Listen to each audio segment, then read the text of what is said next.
تمام دیکھنے والوں کو علی حسین کا سلام. یہ ہے میرا آفیشیل یوٹیوب چینل علی حسین آفیشیل. تو جی سب سے پہلے گزشتہ روز جو واقعہ پیش آیا پاکستان تحریک انصاف کے لانگ مارچ میں جو حملہ ہوا جس میں سابق وزیر اعظم عمران خان صاحب زخمی ہوئے، ان کے متعدد پارٹی رہنما زخمی ہوئے اور ایک شہری کی ہلاکت بھی ہوئی ہے. تو ان کے لیے صحت یابی کے لیے دعا گو ہیں جو زخمی ہوئے ان کے لیے. تو اس کی مذمت بھی کرتے ہیں اس واقعے کی، اور پاکستان تحریک انصاف کی جانب سے یہ الزامات کا سلسلہ شروع ہوا ہے، اور وہ یہ سمجھتے ہیں کہ کچھ رہنما ان کے سمجھتے ہیں کہ جو ہمارے ریاستی ادارے ہیں ان کی جانب سے یہ حملہ کروایا گیا ہے، جبکہ پاکستان تحریک انصاف کے جو رہنما ہیں اسد عمر، وہ کہتے ہیں جی یہ انہوں نے عمران خان کی طرف سے 3 نام دیے ہیں، جس میں وزیر اعظم شہباز شریف اور رانا ثناء اللہ وزیر داخلہ ہیں، اور ساتھ ہی ساتھ ایک جو ہے وہ افواج پاکستان کی طرف سے ایک میجر جنرل ہے، ان کا نام لیا گیا ہے. تو اس پہ کتنی صداقت ہے، یہ ہے کیا، اور ساتھ ساتھ حملہ آور جو ہے وہ گرفتار کیا گیا ہے اسے، اور اس کا جو بیان آیا ہے وہ جی کہتا ہے کہ میں نے اس کا بتایا جا رہا ہے کہ اس نے خود سے یہ ایکٹ کیا ہے، اور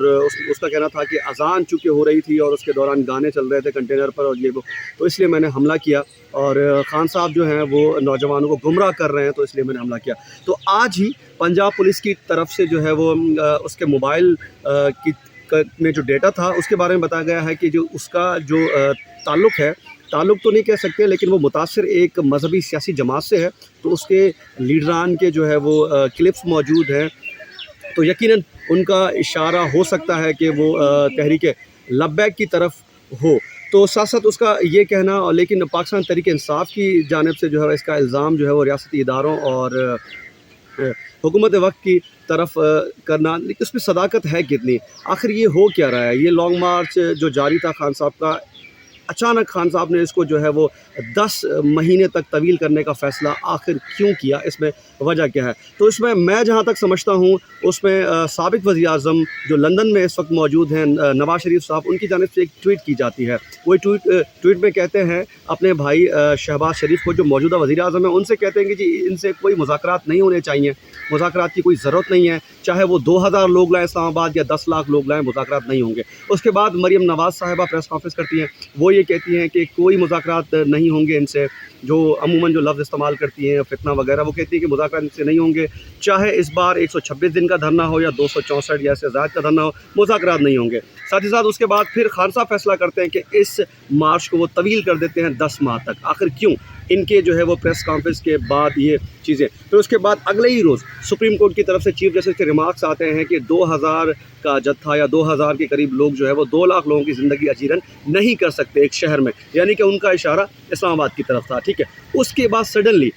کیونکہ پنڈی کے دروازے خان صاحب کے لیے مکمل طور پہ بند ہو چکے ہیں، شاید وہ بیک ڈور رابطے جو تھے وہ رابطے نہیں ہو پا رہے، اس لیے انہوں نے ٹائم دیا 10 ماہ کا انہوں نے ٹائم دیا اس طویل ترین دھرنے میں. ظاہر سی بات ہے 10 ماہ تک کون کنٹینر کے پیچھے تک جا سکتا ہے؟ جو لوگ خان صاحب کے ساتھ ہیں ان کے اپنے بھی کاروبار ہوں گے، بہت سارے ایشوز ہوتے ہیں اس میں. تو ایک طویل 10 ماہ کا طویل دھرنا ممکن نہیں ہے، کیونکہ ابھی بھی جو دھرنے کی صورتحال ہے، وہ جو لانگ مارچ کی صورتحال ہے، وہ لانگ مارچ بھی ہے، شارٹ مارچ بھی ہے، انویزیبل بھی ہے اور ڈسیبل بھی ہے، کیونکہ رات شام کے وقت جو ہے اس کو اختتام کر دیا جاتا ہے. ایک لانگ مارچ کی تاریخ ہے، ہم نے جو دیکھا ہے، ہم نے جو پڑھا ہے، خواہ وہ سابق وزیر اعظم بینظیر بھٹو کا لانگ مارچ ہو، اس کے علاوہ میاں محمد نواز شریف کا جو لانگ مارچ ہو، اس کے علاوہ دیگر سیاسی جماعتوں کے لانگ مارچ کنٹینیوسلی ایک شہر سے جاری ہوتے ہیں. تو مختلف دنوں میں وہ ہے، اس میں 1 ماہ لگے یا تو پھر 25 دنوں سے زائد لگے، تو لانگ مارچ کنٹینیوسلی چلتا رہتا ہے. تو یہ لانگ مارچ ہمیں دیکھنے کو ملا. تو اب مقصد یہ ہے کہ خان صاحب اگر اسلام آباد جاتے، کیونکہ پنڈی کے دروازے بند ہیں اور مذاکرات کہیں سے بھی نہیں ہو پا رہے، تو یقیناً فیس سیونگ کا نام اس کو دیا جا رہا ہے. بعض جرنلسٹ کی طرف سے کہا جا رہا ہے کہ یہ فیس سیونگ تھا، کیونکہ خان صاحب اگر جاتے بھی اسلام آباد تو کتنی دیر تک وہاں پر وہ بیٹھتے، ان کا لانگ مارچ کب تک جاری رہتا. چونکہ ابھی جو ہے وہ اس وقت اگر میں جب آپ سے بات کر رہا ہوں تو پاکستان تحریک انصاف کی طرف سے جو ہے وہ اجلاس بلایا گیا ہے، اس میں فیصلہ کیا جائے گا کہ لانگ مارچ ملتوی کیا جائے یا نہیں. تو میں جہاں تک سمجھتا ہوں وہ یہ ہے کہ جی رابطے نہیں ہو پا رہے، تو شاید اسی لیے جو ہے وہ لانگ مارچ کو جو ہے وہ اس طرف رخ موڑ دیا گیا ہے. باقی باقی اب جو تفتیش جاری ہے، جو ملزم کو گرفتار کیا گیا ہے، اب کیا کیا ڈیولپمنٹس آگے جا کے ہوتی ہیں، ہمیں تو اب تک جو بحیثیت صحافت کے طالب علم ہمارا جو تجزیہ ہے وہ یہی ہے کہ لانگ مارچ کو اس کا رخ موڑنا تھا، کیونکہ راستے ہر طرف سے بند ہو چکے ہیں۔ یقینی طور پہ خان صاحب اگر جاتے بھی واپس اگر خالی ہاتھ لوٹتے تو اس میں کافی سارے مسائل ہو سکتے تھے، بلکہ کہہ دیں کہ وہ کشتیاں جلا کر نکلے تھے۔ اب لانگ مارچ کا رخ اس طرف موڑنا تھا، لیکن اگر ان کی طرف سے ڈیمانڈ ہے الیکشن کی طرف سے، تو سوچنے کی بات ہے ابھی بھی خیبر پختونخوا میں جو ہے حکومت ان کی ہے، پنجاب میں حکومت ان کی ہے، ساتھ ہی ساتھ اگر دیکھا جائے تو ملک کا جو صدر ہے اس وقت وہ بھی پاکستان تحریک انصاف کی طرف سے، گلگت میں حکومت خان صاحب کی ہے، کشمیر میں حکومت خان صاحب کی ہے، تو آدھے سے زیادہ ملک میں حکومت خان صاحب کی ہے۔ وہ اتنے پاپولر عوام میں بن چکے ہیں، اس میں حقیقت ہے، کوئی اس میں دو رائے نہیں ہے، وہ حقیقت، کیونکہ ابھی کی جیت ہمیں بتاتی ہے کہ خان صاحب واقعی میں مقبول ہیں۔ اس میں کراچی کی ایک نشست ہو کرنگی میں، اس کے علاوہ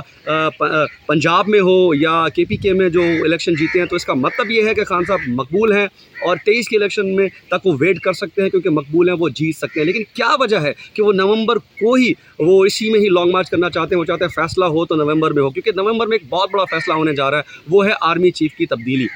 نیا آرمی چیف کیسا آنا چاہیے، کون ہوگا، ابھی تک یہ فیصلہ نہیں ہوا، نام نہیں دیے گئے ہیں، لیکن ہمیں جہاں تک لگتا ہے، کیونکہ خان صاحب اگر الیکشن چاہتے ہیں تو جہاں جہاں ان کی حکومت ہے وہاں کی اسمبلی کو ڈیزالو کریں، آپ توڑ دیں اسمبلیاں، اور ساتھ ساتھ نئے الیکشن کی طرف آپ آرام سے پریشر دے کے جا سکتے ہیں، بنسبت یہ کہ آپ لانگ مارچ کریں، آپ 10 ماہ کا طویل لانگ مارچ کریں، کیونکہ آپ یہ شاید چاہتے ہیں کہ یہ جو نومبر میں ایک بہت بڑی تبدیلی آنے والی ہے، طاقت کا جو مرکز جس طرف ہوتا ہے وہاں کی تبدیلی آنے والی ہے، تو آپ شاید سوچ رہے ہوں کہ میں بھی اپنا حصہ اس میں ڈالوں۔ اب تو دیکھنا آگے آگے ہوتا ہے کیا، اور جو اٹیک ہوا صاحب پر اس کی مذمت ہے، اس کی بھی تحقیقات جاری ہیں۔ تو یہ آج کا ہمارا چھوٹا سا تجزیہ تھا، امید کرتا ہوں یقینی طور پہ ایسا بالکل بھی نہیں ہے کہ آپ اس تجزیے سے آپ اختلاف بھی رکھ سکتے ہیں، متفق ہونا آپ کا ضروری نہیں ہے، لیکن ہمارا ایک تجزیہ تھا۔ آپ کا کیا تجزیہ ہے، آپ اس بارے میں کیا سوچتے ہیں، اپنی رائے سے ضرور آگاہ کیجیے گا، کمنٹس میں ہمیں بتائیے گا، اور آنے والی مزید ویڈیوز کے لیے چینل کو سبسکرائب کیجیے گا۔